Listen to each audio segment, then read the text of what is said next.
अस्सलाम वालेकुम स्टूडेंट्स। इंशाल्लाह आज हम पढ़ेंगे सेकंड नंबर पार्ट। ठीक है, जो कि हमने इमेजिन में सेकंड यूनिट में जो फर्स्ट पार्ट है ऑलरेडी अपलोड किया हुआ है। ये अभी सेकंड पार्ट है जो कि मेन थेरेप्यूटिक जो टूल्स होती है, ठीक है, नर्सिंग की। तो सेल्फ अवेयरनेस है। तो सेल्फ अवेयरनेस क्या है कि what is self, who am I. तो mean self mean oneself, himself, herself, myself. Myself an entire person and an individual. ठीक है, तो मतलब सेल्फ क्या है, खुद ही होती है। ठीक है, हर पर्सन खुद को जो है वो क्या है कि उसकी सेल्फ होती है। और फिर उसकी फिर अपनी आप की awareness means having or shown realisations or perceptions or knowledge. Be your own best friends, you are you and you are what you think. देखिए, अवेयरनेस एक ऐसा क्रिटिकल एक्टिविटी ना कि जिस पर्सन में खुद की मतलब अवेयरनेस आ गई, मतलब खुद को जो हम कहते हैं ना कि अंदाजा लगाते हैं ना कि हमारा परसेप्शन लेवल पॉजिटिव ज्यादा होती है दिन में या नेगेटिव होती है। एक नॉर्मल ह्यूमन बीइंग क्या करते हैं कि वो सेल्फ अवेयरनेस की एनालिसिस हर रोज करते हैं। जब भी वो सोते हैं रात को, तो वो अपने आप को अपने खुद ही अंदर देखते हैं कि हमने कितने काम जो है पॉजिटिव वे पे की, कितना वेस्टिंग ऑफ टाइम की, कितना।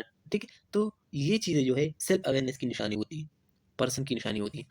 तो वो सेल्फ रियलाइजेशन करते हैं, अपनी नॉलेज को जो है वो परसीव करते हैं। और ये बताती है कि खुद जो है आपकी खुद की बेस्ट फ्रेंड्स होती है। मतलब आप जो भी है ना, अपने आप से मोहब्बत कर लो, किसी और से मोहब्बत ना करो। ठीक है, तो यू मतलब जो कुछ भी हो वो आपकी थिंकिंग पर डिपेंड करती है। जो आप थिंकिंग करते हो वो आपकी ये हो रियलाइजेशन होती है। फिर सेल्फ अवेयरनेस क्या है कि is having a clear perception of your personality including strength, weaknesses, thought, belief, motivation and emotion. देखिए, सेल्फ अवेयरनेस ये एक क्लियर परसेप्शन होती है किस चीज़ की, पर्सनालिटी के। कि हर किसी को, अगर आपको सेल्फ अवेयरनेस का पता नहीं होता है तो फिर कामयाब नहीं होते, क्योंकि आपकी अपनी स्ट्रेंथ मतलब अपनी अपनी ताकत की पता नहीं, आपने अपनी वीकनेसेस का पता नहीं, थॉट, बिलीव, मोटिवेशन, इमोशन, ये सब चीज़ें आपको फिर सेंस नहीं होती। तो जो पर्सन सेंसिटिव होगा सेल्फ अवेयरनेस को, तो फिर अच्छी तरीके से वो डील करेगा। Self awareness allow you to understand other people, you they receive how they perceive you, your attitude and your response to them in the moment। ठीक है, तो ये सब चीज़ें क्या होती हैं, ये आप पर आपकी परसीव हो जाती है। ठीक है, जब आपकी ये आप समझ जाती है, जब आपकी सेल्फ अवेयरनेस होती है। समझ में आ रही है? Self awareness is the first steps in creating what you want and mustering your. तो सेल्फ अवेयरनेस यही है, ये फर्स्ट स्टेप्स होती है आपकी क्रिएटिंग या क्रिएटिविटी की। कि आप किया जो है वो चाहना, आप क्या चाहते हैं, मतलब what you wants and mastering your, where you focus your attention, your emotion, reaction, personality, behaviour, judgement, where you go in life. देखिए, आपकी जो सेल्फ अवेयरनेस होती है ये फर्स्ट डिसाइड करते हैं कि आपने जहाँ जाना है, आपकी सिचुएशन में किस तरह बिहेव करना है, किस तरह सोचना है, थिंकिंग। ठीक है, तो ये सब चीज़ें आपकी सेल्फ अवेयरनेस पे ही डिपेंड होती है। Having a self awareness allow you to see what your thought and emotion are taking you. देखिए, दोबारा फिर आ गया कि आपकी जो भी मतलब सेल्फ होती है ना, सोच होती है, ये आपकी ही मतलब कि अवेयरनेस की ही अलामत होती है कि आप किस तरीके से सोचते हैं या आपकी जो इमोशन है, ठीक है, रिस्पॉन्स होती है दूसरों को। It also allow you to see the control of your emotion, behaviour and personality so you can make change you wants. देखिए, क्या होती है कि ये अगर आप मतलब allow you to see the control of your, ये आपको खुद जो है वो एक काउंट दिया हुआ है अल्लाह ताला ने। ठीक है, कि आप अगर अपनी सेल्फ अवेयरनेस या सेल्फ बिहेवियर ऐसा जो है वो एडिक्ट करेंगे ना कि आप हर इमोशन, बिहेवियर, हर चीज़ पे आपका काबू है। ठीक है, अगर आप चाहते हैं अपने आप को चेंज करते हैं, ठीक है, अगर अपने आप को चेंज नहीं करते हो पर ये बताती है कि जो भी हो ठीक हो, तो ये चीज़ें जो है वो आपको तबाह करेंगे। ठीक है, until you are aware in the moment of control you to your thought, emotions, words and behavior, you will be have a difficulty making change in the direction of your life। देखिए, उस तक उस time तक जो है आप, जब तक आप अवेयर नहीं होते ना, आपकी ज़िंदगी की जो भी कंट्रोल होती है आपके हाथ में नहीं होती। आपकी जो भी वर्ड्स अदा करेगा, इमोशन करेगा, बिहेवियर करेगा, जो भी डिसीजन मेकिंग करेगा ना, तो उसमें डिफिकल्टी होगी, क्योंकि आप खुद से जो है वो अवेयर नहीं है। अपनी आपकी strength and weaknesses, emotion, feeling की पता नहीं है। ठीक है, बेनिफिट्स ऑफ सेल्फ अवेयरनेस। तो पहला क्या है कि self awareness help you long a happier, more portal in genius life, sorry genuine life. ठीक है, तो जब एक पर्सन को सेल्फ अवेयरनेस का पता होती है तो इसका मेन बेनिफिट ये फायदा ये है कि उसकी ज़िंदगी लाइफ की जो है वो हैप्पी जो है वो गुज़ारेगा, वो फुलफ़िल अपने आप को फुलफ़िल जो है वो एक वो बताते हैं कि हमारी ज़िंदगी परफ़ेक्ट है अल्हम्दुलिल्लाह, ठीक है?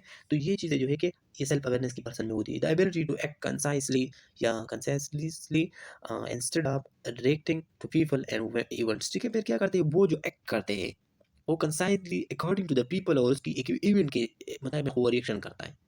समझ में आ रही है?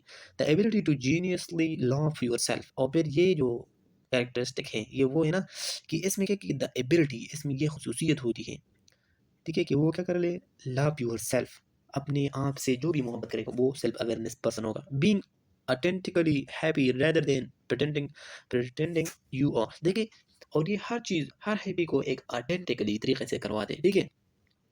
मतलब वो जो भी काम करेगा वो खुशी से जो है वो हैप्पीनेस की मूड से करे। फिर the ability to redirect your negative thought and emphasise positive ones, ठीक है? मतलब ये है कि एक पॉजिटिव सेल्फ अवेयरनेस का पर्सन का एबिलिटी यही होती है कि वो रीडायरेक्टेड होती है your negative thought and emphasise, मतलब नेगेटिव थॉट से वो अपने आप को बचाते हैं और पॉजिटिव को एम्फसाइज कर देते हैं, ज़्यादा जोर देते हैं। Behaving positively instead of creating additional challenge, behaviour क्या करते हैं, जो भी चैलेंजेस उसको आती है, जो भी क्रिएटिव वो पॉजिटिव लेते हैं कि हमें करना है, किसी और की नहीं करना है, ठीक है? एन्जॉय पॉजिटिव इंटरपर्सनल रिलेशनशिप, और जो भी रिलेशनशिप दूसरे पर्सन से के साथ बताती है ना या बनाती है ना, तो वो पॉजिटिव बनाती है। बीइंग द रियल यू, और अपनी आप को जो है वो एज अ रियल जो है वो शो करवाती है ना। Living courageously and without limit, ठीक है? और फिर अपने आप को करेज भी करते हैं ना कि हमारा जिंदगी जो है वो क्या है, वो विदाउट लिमिट, ठीक है? तो हर सिचुएशन के साथ रियल होना पड़ता है, ठीक है? The ability to make your dream come true, फिर आपकी जितनी भी ड्रीम्स होती है, होप्स होती है, मतलब आपकी ख्वाब होती है ना कि ये पूरे हो जाए, ये पूरे हो जाए, ये सब चीज़ें पूरी हो जाए, लेकिन अगर आप सिर्फ अवेयरनेस हो, ठीक है? क्योंकि ये सिर्फ अवेयर एक ऐसा चीज़ होती है ना कि आपके हर सिचुएशन में आपको बताती है। देखिए एग्जाम्पल है कि अगर एक स्टूडेंट है, वो स्टडी कर रहा है, पढ़ रहा है, माँ बाप से पैसे ले आ रहा है, ठीक है? फिर हॉस्टल के दौरान कुछ लोग ऐसे होते हैं कि मतलब अय्याशों की तरफ चला जाती है ना, तो ये आपकी अगर आपको सेल्फ कंट्रोल होती है, तो आप दूसरों की बातों पे यकीन नहीं हो, आप अपनी जेब को, अपने माँ-बाप की तकलीफ़ों को, ये सब चीज़ों की आप क्या होती है, आप उसको देखते हैं और इसके रिस्पॉन्स में इस लोगों को कहते हैं कि हमें नहीं करना ये चीज़ें। समझ में आ रही है? ठीक है? तो ये हो रही है क्या, सेल्फ अवेयरनेस का प्रॉपर्टी इन पर्सनल डेवलपमेंट पे क्या होता है कि as you develop self awareness you will be find that will be help your personal development journey as well, ठीक है? तो ये अगर सिर्फ अवेयरनेस है तो पर आपकी जो पर्सनल डेवलपमेंट होती है, पर्सनल डेवलपमेंट जो जर्नी होती है ना, वो ठीक होती है। जब आपकी पर्सनल डेवलपमेंट जर्नी ठीक होती है ना, तो फिर ये खुद बहुत जो है वो अच्छी डेवलप होती है। The more you understand yourself and why you think, feel and do certain thing, the more power you have to grow and success. जितना आप जो है अपने आप को समझोगे, इतना आप अपने बारे में फीलिंग करेंगे और थिंकिंग करेंगे, और इसके बाद आपकी जो पावर अंदर आ जाती है ना, उसकी बिना पे आप सक्सेस की तरफ चले जाते हैं। You will also create a greater number of opportunity to shift the direction of your life because you will realise which area is best for you in having any benefits. देखिए यहाँ पे जो भी ज़िंदगी गुज़ारेगा ना, वो इसको देखते हैं, और सेल्फ बेनिफिट्स या सेल्फ अवेयरनेस की पर्सन का क्रिएटिविटी होती है कि जो भी वो हर टाइम उसको शिफ्टिंग की, मतलब अपनी बिहेवियर, अपनी जगह से, अपनी काम से जो है वो दूसरी जगह शिफ्ट हो सकती है। लेकिन वो पर्सन जो सेल्फ अवेयर हो, तो वो ये तलाश करेगा कि हमें इस जगह से दूसरी जगह कोई और प्लस अपॉर्चुनिटी है, तो हम यहाँ से शिफ्ट हो जाएँगे, ठीक है? बेनिफिट्स को देखते हैं, जो सेल्फ अवेयरनेस का बंदा होती है ना, वो अपनी बेनिफिट्स को देते हैं। Self awareness is essential in to developing a person because it allow you to do think mindfully. फिर ये जो सोचता है ना, वो अच्छी और पॉजिटिव की तरफ सोचता है। You do not have to stay stuck in one place in your entire life, you can deliberately decide to explore a different path. देखिए, जो सेल्फ अवेयरनेस बंदा होती है ना, वो मुख्तलिफ कंट्रीज़ पे जाती है, वो मुख्तलिफ वर्किंग करते हैं। इसकी वजह से उसकी जो बॉन्डिंग्स होती है ना, वो मुख्तलिफ पाथवे क्रिएट होती है, और एक जगह पे सारी ज़िंदगी नहीं गुज़ारती। How to become self-aware? Now you curious, now you motivated, and need now your response, feedback from friends and family, feedback from peers, active listening and experience, feedback yourself। देखिए, तो आप किस तरीके से जो है वो सेल्फ अवेयर बनेगा, जब आपकी जो है वो जो मतलब सेल्फ एस्टीम न होती ना, तो आपको अपनी सेल्फ इमेज का पता होती है। आप मोटिवेटेड, जब आप मोटिवेशन, अपनी मोटिवेशन से, अपनी नीड से खबर होती है, या आप जो रिस्पॉन्स करते हैं, या आप पे कोई भी फ्रेंड्स फैमिली जो है वो फीडबैक देते हैं, या कोई पीर्स फीडबैक देते हैं, या कोई अपने खुद, तो ये सब चीज़ें आपको जब बाहर से मिलते हैं ना, या खुद से हो, तो इसमें आपने थोड़ा सा गौर करना है। इसके बाद आपकी सेल्फ अवेयरनेस क्रिएट होती है। फिर आती है कि जो जोहरी विंडो होती है ना, तो ये एक साइंटिस्ट था, तो जोहरी विंडो क्या बताती है कि the Johari window is a communication model that is used to improve understanding because individual the words Johari is taken from the names Johari Luft and Harry Langham Harry, ठीक है, who developed the model in 1955, ठीक है। तो ये जोहरी window है, ये इसने create किया हुआ है, ठीक है। इसमें अब क्या बताती है, देखिए। तो इससे पहले मैं आप लोगों से एक रिक्वेस्ट करता हूँ कि अगर आप लोग क्रिमिनल से लेक्चर हमारे यूट्यूब चैनल पर नहीं हो तो प्लीज सब्सक्राइब कर बेल आइकन लाजिम, तो बजी तक नहीं आने वाली वीडियो आप लोग बराबर हो जाए, ठीक है। तो the Johari windows as shown as a four quadrant, इसमें फोर क्वाड्रेंट जो है वो होती है। पहला जो क्वाड्रेंट्स है वो क्या है कि ओपन एरिया, तो ओपन एरिया क्वाड्रेंट्स वन है कि इसमें this quadrant represent the things that you know about yourself and the thing that other know about you. This include behavior, knowledge, skills, attitude and public history, देखिए। Open area में जो भी चीज़ आपको भी पता हो, दूसरे बंदों की भी पता हो आपकी सोसाइटी में, ठीक है, तो ये ओपन एरिया है। जैसा कि नॉलेज पब्लिक, जितने भी आप नॉलेज वगैरह आपके पास है, डॉक्टर है, नर्स है, क्या है, ये सब चीज़ आपको सबको पता है। ब्लाइंड एरिया, वोग एरिया सेकंड क्वाड्रेंट है। This quadrants represent things you about you that you are not aware of about the known by other. This can include the simple information in you do not know, or it can involve a deep issue, for example feeling of incompetence, unworthiness or rejection, देखिए। ये क्या होती है, जो blind होती है ना, मतलब यू जो है आप खुद से अवेयर नहीं होते, ठीक है, लेकिन अदर लोग आपको क्या करते हैं, मतलब अननोन टू सेल्फ, अपने खुद से आप खबर नहीं होते, लेकिन जो अदर होती है अननोन टू अदर, और अदर लोग जो है वो क्या होती है, नोन होती है। तो ये ब्लाइंड एरिया हो, जैसा कि अगर आपको आप इनकॉम्पिटेंस है तो दूसरे बंदों को पता चलता है ना, जब कोई काम करते हैं तो आप वहाँ के हाथ हिलाते हैं ना, तो मी ये कॉम्पिटेंस नहीं है, कॉन्फिडेंस उसमें नहीं है, तो दूसरे बंदों को डायरेक्टली पता चलता है, और अपने आप आपको पता नहीं होती। The hidden area means third quadrant. This quadrant represents things that you know about yourself, but that other do not know. तो ये तो थर्ड एरिया होती है ना, इसको हम कहते हैं कि जो मतलब हाइडन एरिया होती है। तो हाइडन एरिया थर्ड क्वार्टर में ये होती है कि आपको क्या होती है, अदर पीपल को पता नहीं होती, लेकिन सिर्फ आपको पता होती है, वो वाली सेल्फ अवेयरनेस। जैसा कि मतलब आपका जो पर्सनल मतलब बातें होती है, या प्राइवेट लाइफ होती है, तो ये सब चीज़ें सिर्फ आपको पता है, किसी और को तो पता नहीं है। ये हाइडन एरिया होती है। अननोन जो है वो एरिया को coordinate mean this last coordinate representing that are unknown by you and are unknown by other, ठीक है। तो ये फिर जो है अदर है, लेकिन इसमें ये बात हो रही है कि इसमें ना तो खुद अपने आप से खबर है और ना कोई और आपसे खबर है, ठीक है। तो ये जो है जो ही विंडो है, ये आप देखें। ओपन एरिया जो प्री एरिया होती है ना, तो इसमें क्या होती है, इसमें आप मतलब ये सिर्फ अवेयरनेस की बात हो रही है कि एक पर्सन ऐसा है कि वो खुद से खबर भी है और लोग भी उससे खबर है, ठीक है। दूसरा ये ब्लाइंड एरिया में वो खुद से खबर नहीं है, इसमें इनकॉम्पिटेंस की एग्जांपल है, मतलब वो कॉन्फिडेंस उसमें नहीं है, लेकिन जो अदर पीपल है वो उससे खबर है, ठीक है, वो खुद से खबर नहीं है, तो ये ब्लाइंड एरिया। और अदर पीपल खबर है। हाइडन एरिया में ये है कि अदर पीपल खबर नहीं होती, लेकिन खुद से आप खबर होती है, जैसा कि प्राइवेट जो इन्फॉर्मेशन या पर्सनल इन्फॉर्मेशन होती है। और अननोन एरिया ये वो पर्सन होती है जो खुद से भी खबर नहीं होती और अदर पीपल उससे भी खबर नहीं होती। तो ये दोबारा फिर आ गया, ठीक है। तो इसी तरीके से आपने याद रखना है। फिर ये तो पहले जो है वो पिछले सेमेस्टर में हुआ भी था, तो इसीलिए थोड़ा सा पास चलेंगे। तो ये इस तरीके से ही बनते हैं, ठीक है। मतलब सेल्फ है यहाँ पे, और यहाँ पे अदर पीपल है। फिर दोबारा भी इसी तरह से अननोन, ठीक है, और मतलब इस जगह से आ जाती हैं। फिर इस तरीके से, ठीक है, ये आपने जमा करना। तो इससे आपको डायरेक्टली पता चल जाती है कि मतलब अगर आपको खुद का पता है और दूसरे बंदों को भी आपकी इंफॉर्मेशन है, तो ये क्या, ओपन एरिया। ब्लाइंड एरिया वो होती है जो आप खुद से खबर नहीं होती, दूसरे लोग खबर होती है। हाइडन एरिया होती है कि आप खुद से खबर होती है, लेकिन दूसरे बंदे आपसे खबर नहीं होते। अननोन एरिया अननोन सेल्फ होती है जो आप खुद से भी खबर नहीं होती और दूसरे लोग भी खबर नहीं होते।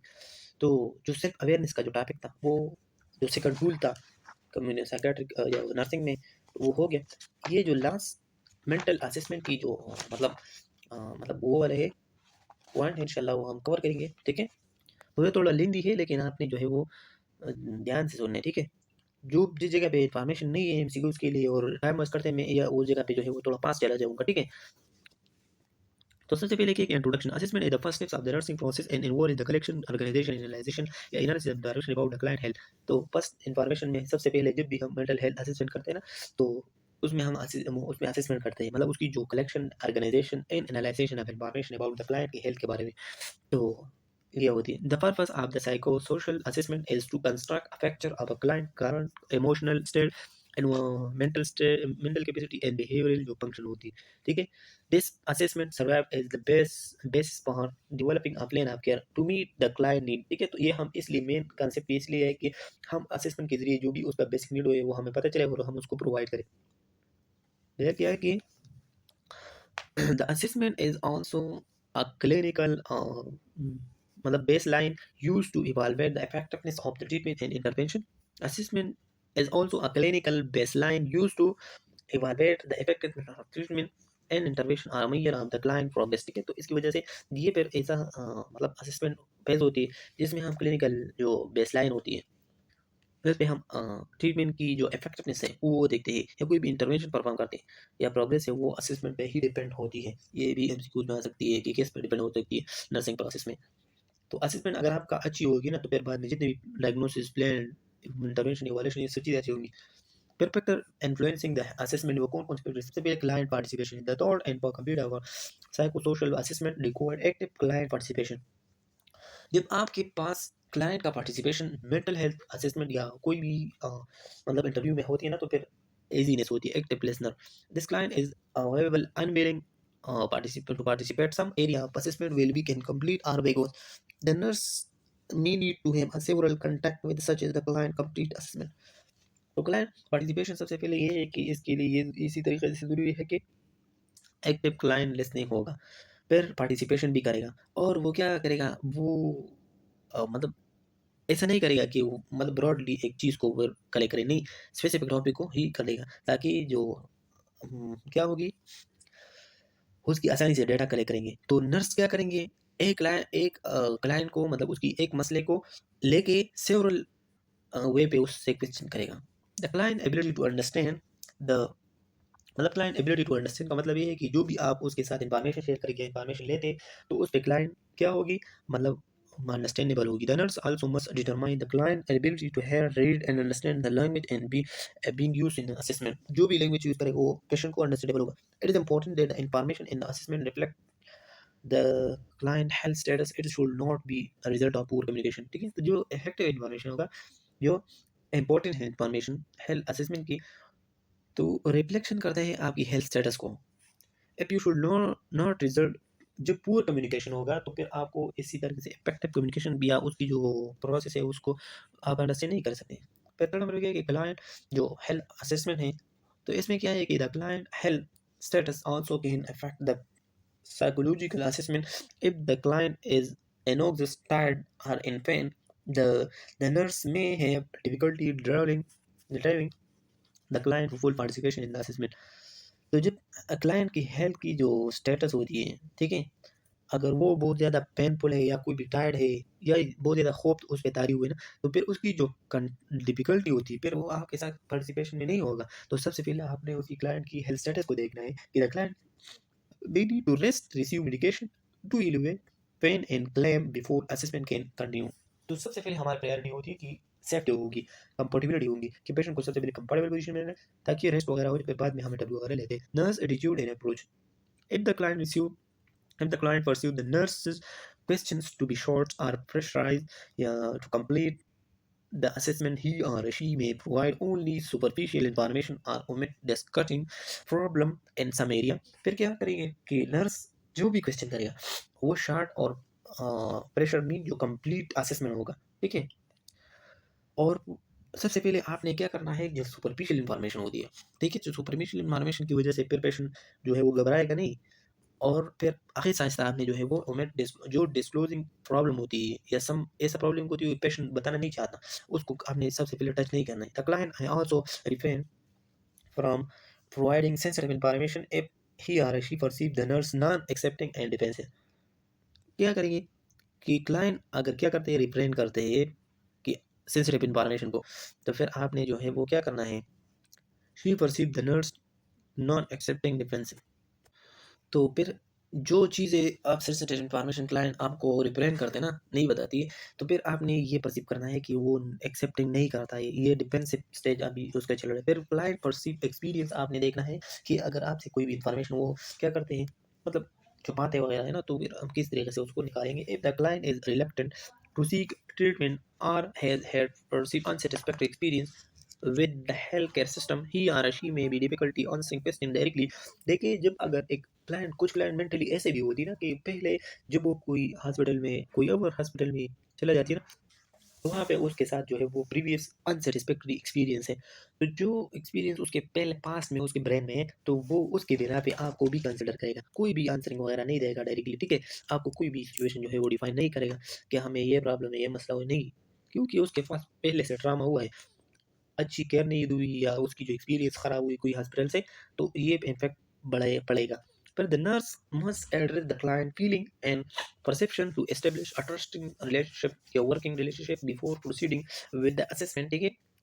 तो क्या होती है, जो जो भी मतलब आप इंफॉर्मेशन या प्रोवाइड करेंगे, तो nurse must address the client feeling and perception stable interesting. तो हमारा एज अ नर्स हम क्या करते हैं, सबसे पहले हम उसके साथ बॉन्डिंग की बनाने की कोशिश करते हैं, ट्रस्ट बिल्डअप कोशिश करते हैं।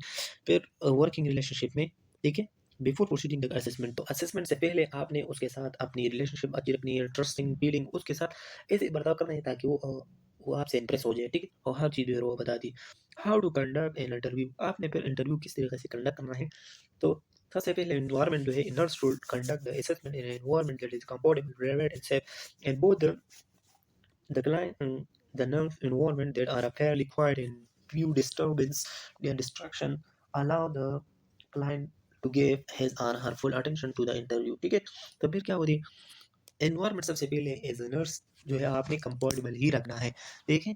तो जो एनवायरनमेंट क्या होगा, कंफर्टेबल होगा, तो फिर इसकी वजह से हाँ, मतलब क्लाइंट आपके पास जो है वो अपने आप को एज अ सेफ्टी फील करेगा। Conducting the interview in a place such as conference rooms issues the client that no one will overhear what is being discuss, ठीक है। तो इसकी वजह से इसको फिर ये रियलाइजेशन होती है कि कोई भी हमारा जो डिस्कशन है वो नहीं सुनता, तो इसीलिए ये बताती है कि आपने कंडक्शन किस तरीके से करना है इंटरव्यू को। The nurse should not choose an isolated location for interview, देखिए नर्स को कभी भी आइसोलेटेड लोकेशन नहीं होना चाहिए, क्योंकि इसमें इसका सेफ्टी का भी सवाल होती है ना।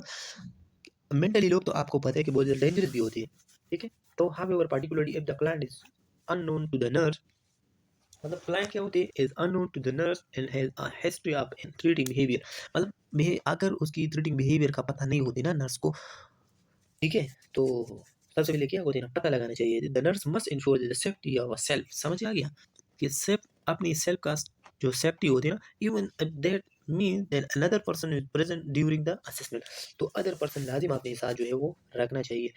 पर क्या है कि input from family and friends, if the family member friends and caregiver have accompanied the client, the nurse should update their perception of the client behavior and emotions, how this is done depend on the situation। तो इसमें ये होती है ना कि जो इन four family और friends के, तो ये केयरगिवर को क्लाइंट के, नर्स के जो परसेप्शन है या क्लाइंट की जो बिहेवियर है या इमोशनल स्टेट होती है वो थोड़ा सा बताती है, ठीक है। तो इसको हम कहते हैं input from family and friend, कुछ उसको उसकी सिचुएशन उसकी बताती है कि ये कोई ट्रीटिंग बिहेवियर तो नहीं आ रहा करेगा, कोई और प्रॉब्लम तो नहीं है, ठीक है। उसको हाउ टू प्रेस क्वेश्चन, मतलब जो प्रेस क्वेश्चन होती है ना, किस तरीके से आपने उसके साथ जो है वो क्वेश्चन करने हैं उसे। द नर्स में यूज ओपन एंडेड क्वेश्चन, तो असेसमेंट स्टार्ट, तो असेसमेंट स्टार्ट होने के टाइम पे जो है आपने ओपन एंडेड क्वेश्चन करने हैं, ठीक है। Doing so allow the client to begin as her or she feel comfortable and also give the nurse an idea about the client perception of his or her situation। फिर क्या करते हैं कि do use allow, client को allow करने के हर चीज़ को comfortable तरीके से वो बताया जाए। Example of open-ended question is the what did you have today? Tell me what's happened to you. How can you help you? मतलब ये सब क्वेश्चन जो है ओपन एंडेड क्वेश्चन है, मतलब इसमें ओपन एंडेड क्वेश्चन ये है कि वो आपको फिर तफसील से बता रही है कि हमें चाहिए नहीं चाहिए, ठीक है। येस नो वाले क्वेश्चन को हम क्लोज एंडेड क्वेश्चन कहेंगे, ठीक है। लेकिन ये open ended question mean explain, थोड़ा सा एक्सप्लेनेशन करें। If the client can not organize his or her thought and has different difficulty answering open-ended question, the nurse may need to use more direct question to obtain information। तो देखिए कुछ client ऐसे होते हैं कि वो अपनी इन्फॉर्मेशन को ब्रेन में ऑर्गेनाइज तरीके से नहीं होती ना उसकी, क्योंकि उसकी ब्रेन की प्रॉब्लम होती है ना। तो इसकी पर जब आप उससे ओपन एंडेड क्वेश्चन की जवाब करते हैं ना, सवाल करते हैं, तो फिर आपको कोई भी जवाब नहीं देगा, ठीक है।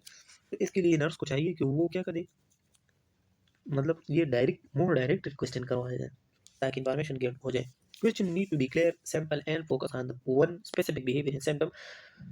They should not cause the client to remember several things at once, ठीक है। तो जो भी क्वेश्चन करेगा एक सिम्टम एक बिहेवियर पे करेगा, ठीक है। तो एक वो बिहेवियर आपने अदा नहीं करना है, ठीक है। हर किसी को हर पॉइंट को जो है वो नहीं इंक्लूड करना है, ठीक है। फिर क्या है कि The following are example of focus are close-ended question। कुछ close-ended question में आती है कि how many hours did you sleep at night, मतलब कितने जो है वो नाइट ने आप स्लीप की। तो 8 hour 9 hour बस आंसर हो गया। तो एक close-ended को जो है you been thinking about suicide, how many meals a day, मतलब ये एक फिगर होंगे, फिर आपको बताती है एक वर्ड्स में। that is a close-ended question। The nurse should use a non-judgmental tone in the language, particularly when asking about the sensitive information such as the alcohol use and sexual behavior, abuse and violence and child bearing practice, ठीक है। तो जो भी nurse patient से mentally health patient से क्या करेगा, question करेगा सेंसिटिव एरिया की तरह, तो फिर आपने उसमें नॉन जजमेंटल ही रहना है। Using non-judgmental language tone about giving the client verbal cues to become defensive or to not tell the truth, ठीक है। तो आपने एज नॉन जजमेंटल जो है वो क्या करें ताकि जो क्लाइंट वर्बल क्यूज होती है ना, जो वर्बल क्यूज बताती है, बिकम ये डिफेंसिव नॉट रिलेटेड, मतलब ये अगर आप उससे क्वेश्चन करते हो और सिर्फ वो नॉन वर्बल क्यूज वगैरह इशारे वगैरह करवाते, तो इसका मेन मकसद है कि ये खुद को डिफेंस कराते, ट्रुथ वगैरह नहीं इसमें मतलब सच्चाई वगैरह नहीं है। For example when asking the client about his or her parent rule, the notes should ask what types of discipline do you use, मतलब आपकी जो फैमिली में किस तरीके से डिसिप्लिन वो यूज हो रहे हैं। Rather than often how often do you physically punish your child, तो ये आप उसमें जज करते हैं। जो नीचे वाला क्वेश्चन है इसमें जजमेंट है कि आपने जो है पनिश जो है वो आपने चाइल्ड किया है फिजिकली, तो अगर किया है तो ये जजमेंट होती है, अगर नहीं किया तो फिर भी जजमेंट होगी। तो आपने एज ए नर्स क्या करना है, what types of discipline do you use, इस तरीके से करना है। मतलब आपने बंदे को जज नहीं करना है कि काम आप करवाते या नहीं करवाते, ठीक है। The first question is more likely to produce honest and accurate information in the second question। जो पहले हमने क्वेश्चन दिया, तो इसमें जो फर्स्ट क्वेश्चन था वो मैंने भी बताया आपको कि ये फर्स्ट क्वेश्चन अच्छा था, क्योंकि इसमें जो सेंसिटिव इन्फॉर्मेशन थी या कोई भी जजमेंट की, मतलब एज नॉन जजमेंटल क्वेश्चन था, जजमेंटल क्वेश्चन नहीं करना है। The second question is the most impression. The second question give the पर impression that physical discipline is wrong and is may cause the client to respond dishonestly, ठीक है। तो इसकी वजह से फिर आपके जो डिसिप्लिन होती है वो फिर आपको जो रिस्पॉन्स देता है ना वो डिसऑनेस्टली देगा। अगर आप कुछ पर्सन को बता दें कि आप खुद बच्चे को मारते हैं या नहीं मारते, ठीक है। फिर कंटेंट ऑफ असेसमेंट क्या क्या होती है, तो ये नर्सिंग जो 8 असेसमेंट है, ठीक है, 9 असेसमेंट है, ठीक है। तो इस 9 असेसमेंट को इंशाल्लाह हम क्या करेंगे, हम जो है वो जो मेंटल हेल्थ जो थर्ड पार्ट है, ठीक है, इसकी जो टूल्स के मुताबिक, तो ये हम थर्ड पार्ट में ही इंशाल्लाह थोड़ी ली थी लेकिन कवर करने की कोशिश करेंगे इंशाल्लाह। तो ठीक है, इसमें कोई नहीं है इंशाल्लाह, सेकंड पार्ट हिस्ट्री की ये सब से पढ़ेंगे, ठीक है। खुदा हाफिज़ स्टूडेंट।